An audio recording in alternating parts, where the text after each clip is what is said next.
नमस्कार, कसे आहात? आज आपण नॉनव्हेजची एक रेसिपी बनवणार आहोत. सिंपल आणि साधे, काहीच जास्त आपल्याला तामझाम करायचं नाही. हिरवं वाटण तयार करायचं आहे. त्यामध्ये हिरवी मिरची, अद्रक, लसूण, धने-जिरे पूड आणि पुदिना, कोथिंबीर आणि पालक तर कच्चीच मी दळून घेतलेली आहे. मटण रेग्युलर शिजवतो तसं शिजवून घेतलं होतं. खडा मसाला टाकून त्याच्यामध्ये जे हिरवं वाटण तयार केलेले ते डायरेक्ट आपल्याला फोडणी द्यायची आहे.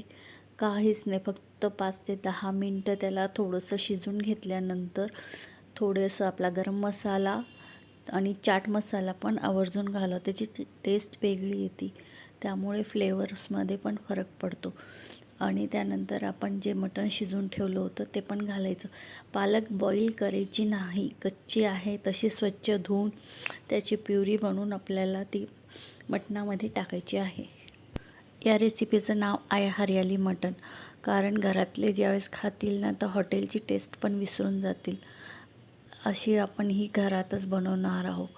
छान आणि टेस्टी आणि मस्त. शेवटी थोडंसं घी किंवा बटर घालावे आणि गरमागरम भाकरी, नान, रोटी कशासोबत पण सर्व करू शकतो. एकदम झणझणीत पण होते, टेस्टी बी लागते. तुम्हाला माझी रेसिपी आवडली असेल तर प्लीज कमेंट करा, लाईक करा आणि शेअर पण करा. आणि आपण कुठून पाहतात ते पण मला सांगा. खूप खूप धन्यवाद. Thank you so much. लवकरच भेटू आणखी एक नवीन रेसिपीसोबत.